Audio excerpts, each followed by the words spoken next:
It's your daily dose of Donna. Welcome to the show. Today is Wednesday, July 19th. I am like a little bit frazzled today. I was just talking to my TikTok community. I woke up this morning crazy early by chance, woke up at 5 a.m. and then I was like, F it, I'm going to go over to my 5:30 a.m. F45 class, which I haven't done forever. And so I think it's thrown me off. Then I realized I came home, I did some work, and then I realized, oh my gosh, I already signed up for a 9 a.m. hot yoga sculpt class at Core Power down the street. And if I don't go, I will get charged, that like cancellation fee. Gotta go to yoga. So I have already burned over 750 exercise calories today at 11 a.m. Like I feel a little bit all over the place. The good news is today I have to record this podcast and then I have a few calls actually with some potential clients. And then other than just some like back end work and recording my Patreon episode, I am going to go get a massage. At least a foot massage. You know those like foot massages here in LA, at least they have one. It's called Foot Inspiration and you keep your clothes on, but it's like one of those dark rooms, tons of like there's other people in the room and you sit on this like big chair and they massage you over your clothes, but you put your feet in the water. Oh, it's amazing. When I went to Thailand a few years ago, I've been twice, but when I went to Thailand, I would spend it's like $10 for a 1 hour foot massage every single freaking night. And it would put me to sleep. I have narcolepsy when it comes to foot massages. If Lance touches my feet for a foot massage, I'm out. So if I wake up in the middle of the night and I can't sleep, I'll be like, Lance, you want to have a massage on my feet? He's like, what is wrong with you? You guys, welcome to the show. As always, I have my tangents, I have my rants. And for those of you that don't know who I am, my name is Donna Bowling. This is my daily pop culture podcast called Daily Dose of Donna. I've got my dosers watching live on TikTok. I've got my dosers here. If you haven't subscribed yet, get in there. What are you waiting for? You guys, we need to get to 7,000 subscribers. I don't know if this is going to happen by the time I pick up my kids on Sunday from camp. But remember, my 8-year-old was like, Mom, get to 7,000. And right now I'm about 6,500 something. So we need like 500 more subscribers or maybe 400 something. Come on, just do me a solid. Let's make Oliver happy. I also appreciate all the new reviews. I got such a sweet review on my podcast page the other day. We always forget because a lot of us don't listen to audio podcasts that like I am still wanting to up the amount of people listening to the audio version, although I have so many more people that watch on YouTube. But I got a comment so sweet on Friday from BMO43. I love this new show. Donna is a warm and thoughtful host with her and her husband's experience in the TV industry.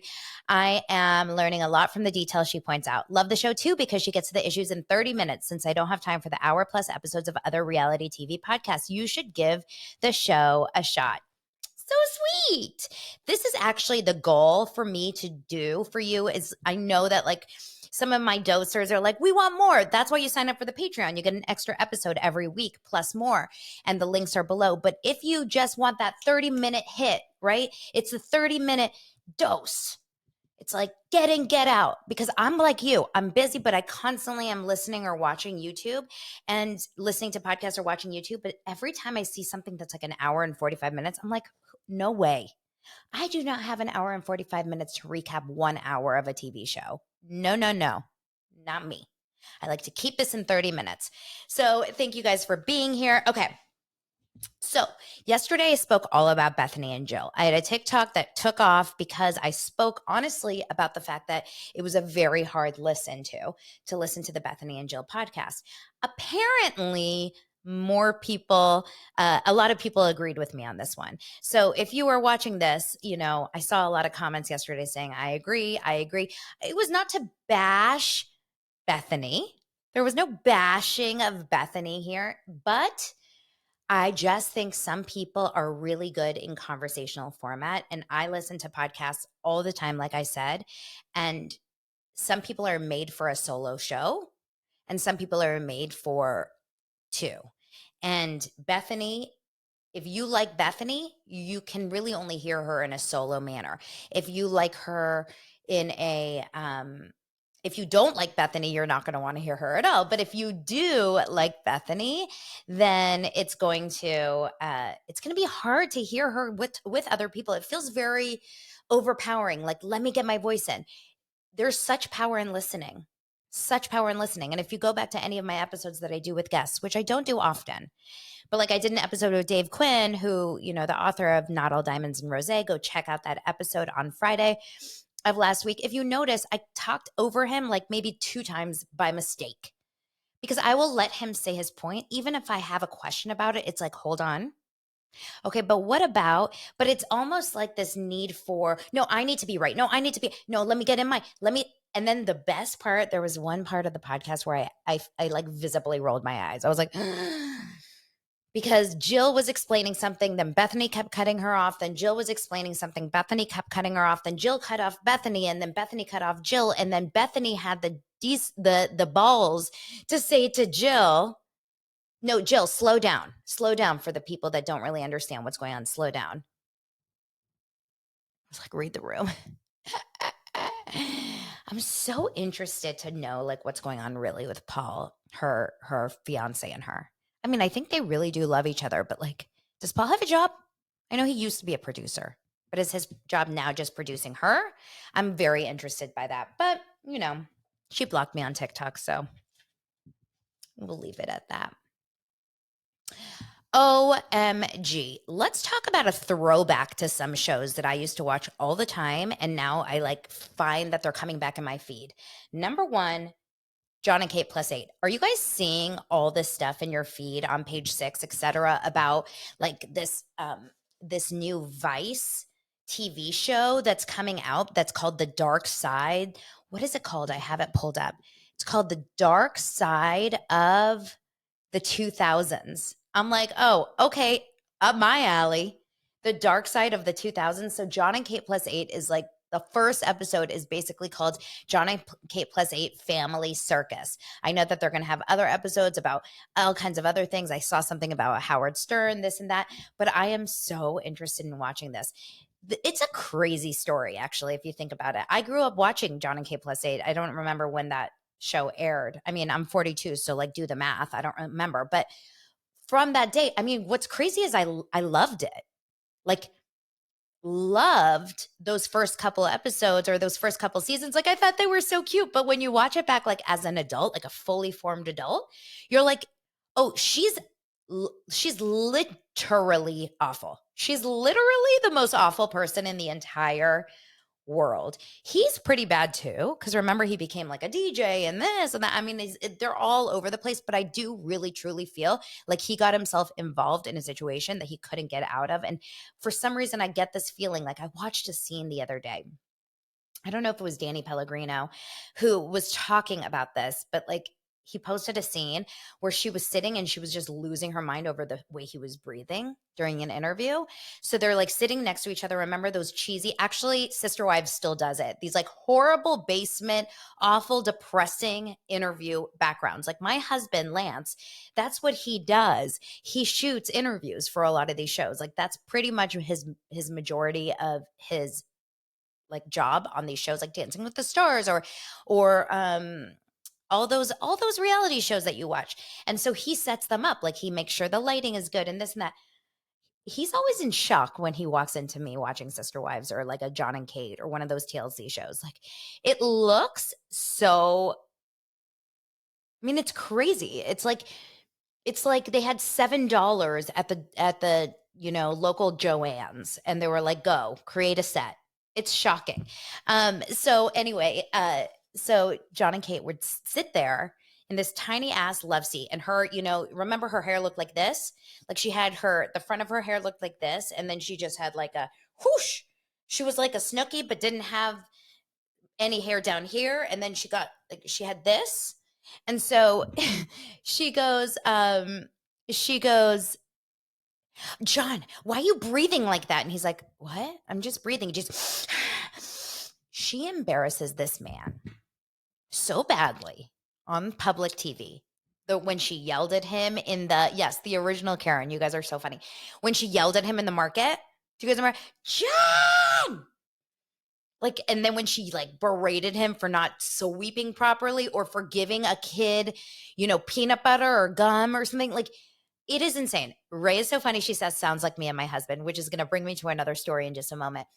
Yes, sounds like normal marriages. I don't know if every woman talks to their husband that way or every man talks to their wives in the way, but like it's probably not healthy. However, there is something to be said about like keeping it together when you have an audience. And honestly, I really truly believe. I really truly believe that some of these people completely lose the mark. They think they're being funny when they're berating their husbands or their wives on TV. It happened the other night on Real Housewives of New York. It happened with that Jessel woman, the British woman. Remember? She was like, Jenna Lyons came to her apartment and she's like, hi to the husband. Nice to meet you. I've heard so many great things. And Jessel goes, well, definitely not from me because I don't talk well about my husband. What man? I'm sorry. Thanks, Tina. What man is going to hear that? I'm sorry. I don't care if you are someone that wants to be walked all over, if you are just like, the house husband and not the money maker or whatever, which I don't think is true because I think he works. What man is going to be able to hear that in person alone when no cameras are around and be okay with that, but then hear it? Like, do you have friends like that? Do you guys have friends like that where you go to a party and they think it's really funny to talk shit to their wives and husbands, like in not a funny way? Like Lance and I give each other crap all the time in public, but it's so with love. And I think there's such a difference there, Another way that this reminds me of is this Bebe Rexha story. Let's talk about this for 2 seconds. Bebe Rexha, couldn't tell you which song she sings, but I know she's a singer. She had this moment where she released, now this is the year of releasing private text messages. Okay, so she had this moment where she released a private text message between her and her ex-boyfriend.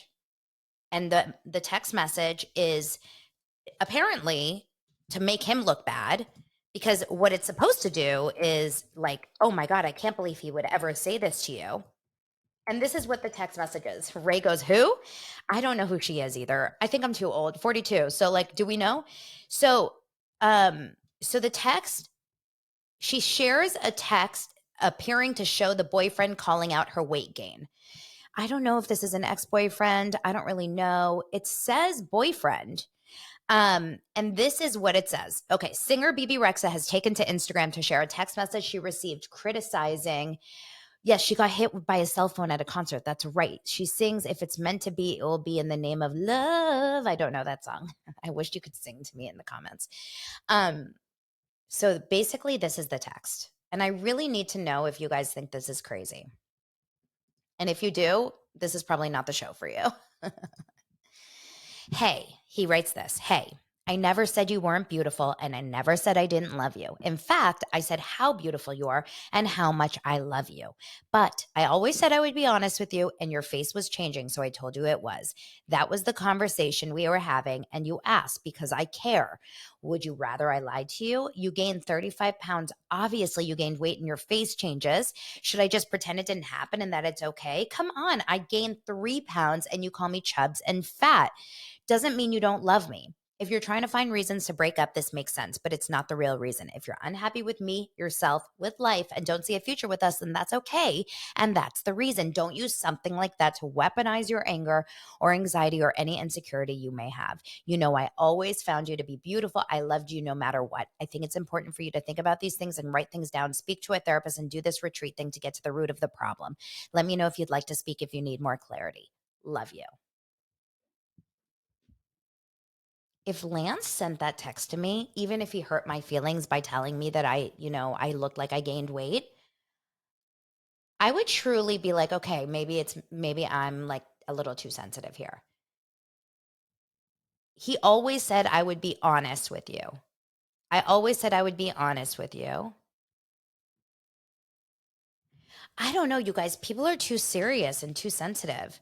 I literally said it on my Instagram stories yesterday, the other day. Like sometimes if Lance doesn't get me a glass of water when I want one, I call him worse names than that. Like, what? What? What does she expect? Like, partner, I don't like these things where relationships, you can't be honest with each other. If someone's gaining 35 pounds, it's okay to say, he didn't say, hey, fatty, hey, chub, or, I can't be with you. I don't want to be with you anymore because you've gained weight. You disgust me. It's very clear that was never the intention. I think what he said was, I love you very much. She asked, did I gain weight? And he's like, what am I going to do? Lie? It's a fact. 35 pounds is not a small thing, you guys. It's one thing if I've gained 3 pounds. Like sometimes I feel really bloated after like an indulging weekend, every weekend lately. And I'll go to Lance and I'll be like, oh, I feel so chubby. And he'll look at me and he'll be like, no. Or he'll be like, okay, well, just like freaking work out for 2 days. You'll feel better. What am I? I can't be with you. You're shaming me. I can't do it, you guys. Sandy, my husband stepped on the scale and I've laughed. Oh my God. I think like that's when you're in a relationship, when you're with someone, and you guys will probably refute this, but I come from a very, very, I come from an Israeli family. Okay. My family's Israeli. My mom is blunt as all. She is filter free. She doesn't have one. I try really hard to have a filter, but sometimes it lets out. Sometimes my inability to have a filter comes out a lot of times with those I love, right? Like my husband or my sister or a best friend or whatever. And sometimes I can imagine that it does make someone feel guilty or not guilty, hurt someone's feelings. And I always take responsibility. I'm sorry that came out rude. I love you. Sometimes I don't think before I speak. I will completely take accountability for that. But if I can't be like who I am and honest with Lance or like my sister, then like what? Like what's happening? Like what? I don't want to live in a relationship where my husband gains 35 pounds and I can't say a word. I don't know. You tell me if you guys think I'm wrong. I want to be able to go to my husband and say, babe, and I've done this, babe, I love you, but like either let's go to the gym together and like start working out, or we have to like watch what we're eating. And I always make it more like we, right? I try really hard to not be like you, although it has come out. I'm not going to lie. And I feel guilty about it. And I always feel like I hurt people's feelings if I do it. And when I say people, I'm not like going up to strangers. I'm just going to be honest. But if you can't tell me, if the person who I've chosen to be with and I'm in a relationship with can't tell me, Donna, I think that are like, I want Lance to be able to say, babe, I think that, you were a little rude on that podcast today, or maybe you shouldn't put that on your Instagram stories, or why did you text that to that person? Or, Lance doesn't tell me that I've gained weight, but that's because I really don't gain weight. It's not that, he wouldn't tell me. I think he would tell me if I let myself go and just like completely like, okay, whatever. Anyway, I'm spiraling.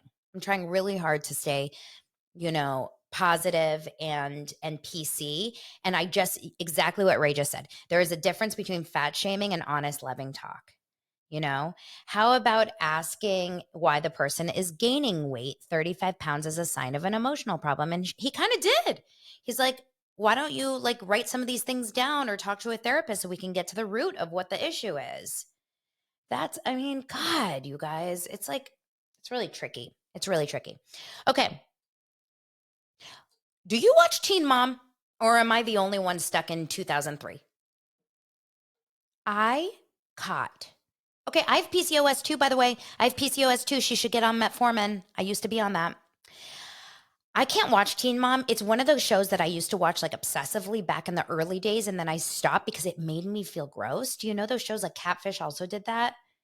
Catfish, Intervention, Hoarders, and Teen Mom, like those are 4 shows right off the bat that I'm like, oh, I feel like dirty watching it. Teen Mom made me feel dirty. But I just saw a preview about, Macy and Ryan, and this is like if you know, having like a dinner together, like talking, and he's crying, and I'm thinking, oh my God, do I have to get back into Teen Mom? Now, speaking of another show that I cannot, but I'm doing it for you. I will do it for you, but I couldn't even finish last night, was Love Island. I spoke to my dosers on the Facebook group, Daily Dose of Donna, and join if you haven't already. and they asked me to like watch Love Island because a lot of them watch it. And I tried 20 minutes and I'm like, wait, what? Like, this is real? This is a real show? So should I watch, like, I will stick with it because my girlfriends also really like it. So I will stick with Love Island for you guys. Okay, a couple other things. Dylan Sprouse. Did I tell you guys that I used to be a casting director, and I used to cast Sweet Life on Deck? So that was my first job as a casting director at 26 years old, 26, 27, was Sweet Life on Deck. It was Sweet Life of Zach and Cody, Dylan and Cole Sprouse's show on Disney, but the spinoff of it.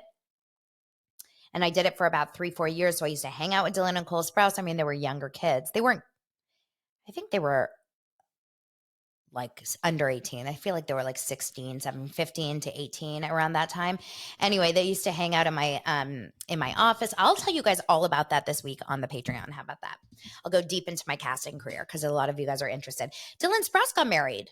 And I was so happy to see that. He got married to his longtime girlfriend, Barbara. I think her name is Palvin, in Hungary. And I'm Hungarian. I felt like it was a full circle moment. I was really happy to see that. Another thing that we need to talk about really fast is VPR. Vanderpump Rules, here's the update. And this is the problem, y'all. I found myself not giving a shit about Vanderpump Rules behind the scenes. Are you still going to watch this? Are you still going to listen to the show? I know I'll get back, but I am so like over it right now. I don't need to see. Why are you showing us everything? Why do we know that you're in Lake Tahoe right now why do we know that Sheena, Lala, James, Allie, and both the Toms are in Lake Tahoe right now? I don't want to know. Ooh, I'm from Tahoe and I don't see that restaurant doing good there. What restaurant, Jessica? Am I missing something? Are they building a restaurant in Tahoe? I'm so over it, you guys. When I saw pictures of Sheena and Lala, like on the plane, and then you see James like riding around on the scooter, and then you know that the Toms are there because you see Schwartz, you hear Sandoval. What are we doing? Why are we seeing all this? Why was Katie? Oh, Lisa's opening a restaurant in Tahoe? That seems odd. Yeah, both Toms were together. Why was Katie? Katie wasn't there. Ariana wasn't there. I have not seen Ariana in any paparazzi in the last few days, so I don't know where she is. But Katie was at SUR with Stassi, and this is going to come out of left field, author Colleen Hoover. What? Is Colleen joining Vanderpump Rules? Oh, Ariana's on Love Island. Interesting. What? I'm just over it now. Like, I want them to be told that they are on social media blackout. I don't want to see it. No, Dancing with the Stars hasn't started. Not at all. Yes, Colleen Hoover was at dinner last night with Stassi and Katie Maloney and 2 other people. Oh, Lucas Gage. Like, to get even weirder, actor Lucas Gage, and then someone else at SUR. Did they just throw pop culture names in a hat, shake it around, and then pull them?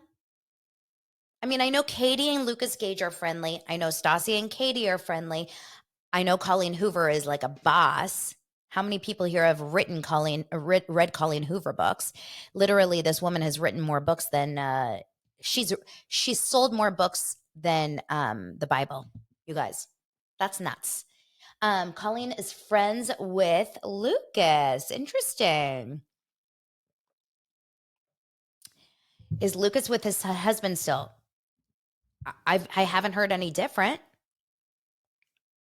Oh my gosh, someone gave me some cute heart. Lourdes, thank you. I got hand hearts on TikTok. So anyway, you guys, today is just a little bit of an update about Miranda Lambert. Miranda Lambert yesterday, I told you guys all about this whole thing that happened at the concert.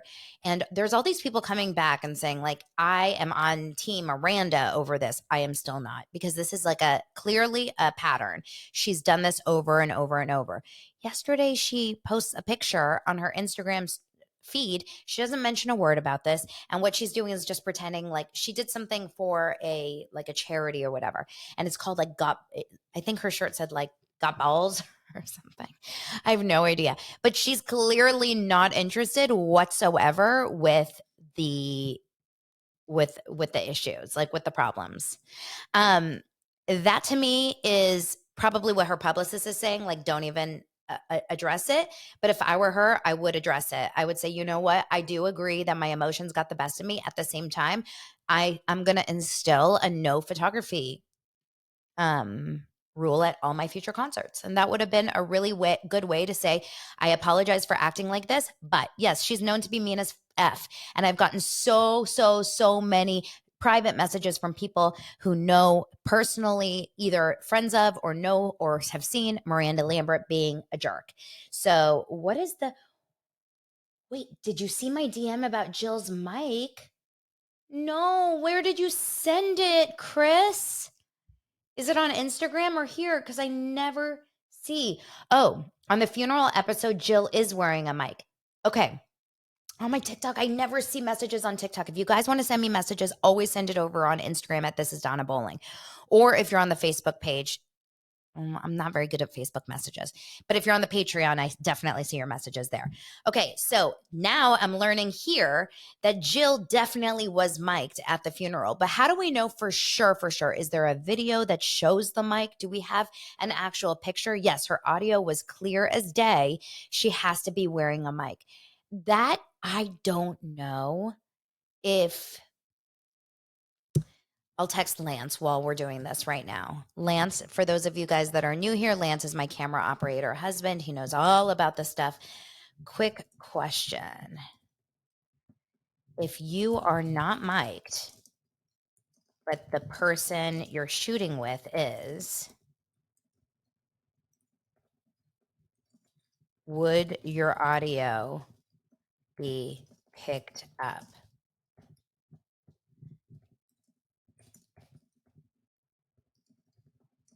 Sorry, guys. Do, do, do, do, do, do. Okay, because they were both on the street. They both have crystal clear audio. So for those of you that don't really know what we're talking about, yesterday on this podcast between Bethany and Jill, the big drama was this funeral. Jill Zarin's husband, Bobby, had died.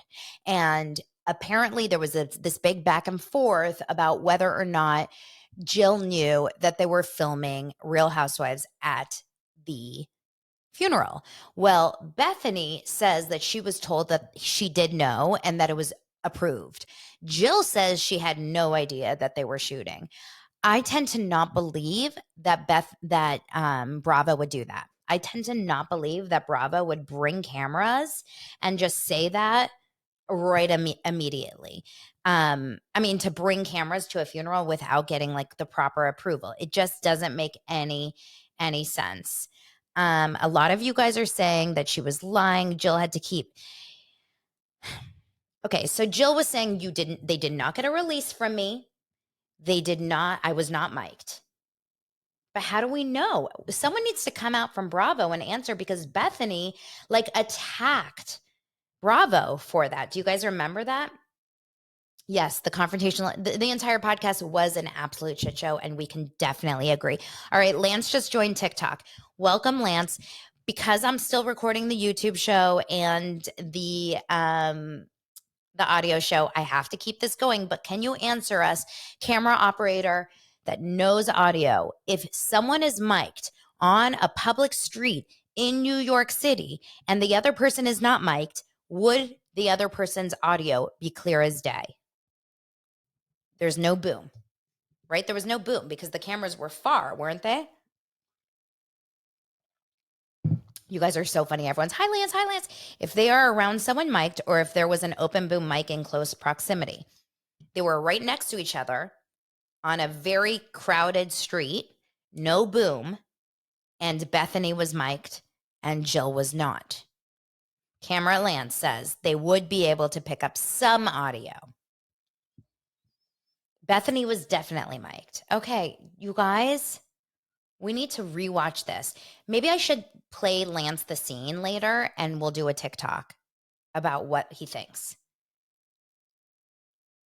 I'm so dying to know. I mean, microphones are pretty strong. These reality microphones are pretty strong and they can always like up the sound on the microphone. I'm going to later, Lance will do a reaction video to get to know who's lying, Jill or Bethany. I tend to, in a sick way, believe Bethany here because I don't think Bravo is that stupid. I think Bravo is it's a big company. There's a lot riding on like lying about these things. If you just show up and you film someone without having the consent or without like having them know, but why don't we know? Why don't we have it in an email format or a piece of paper like here is Jill's consent. She did it. All right. Okay, I'm gonna go deeper into all of this, deeper and harder. That's what she said.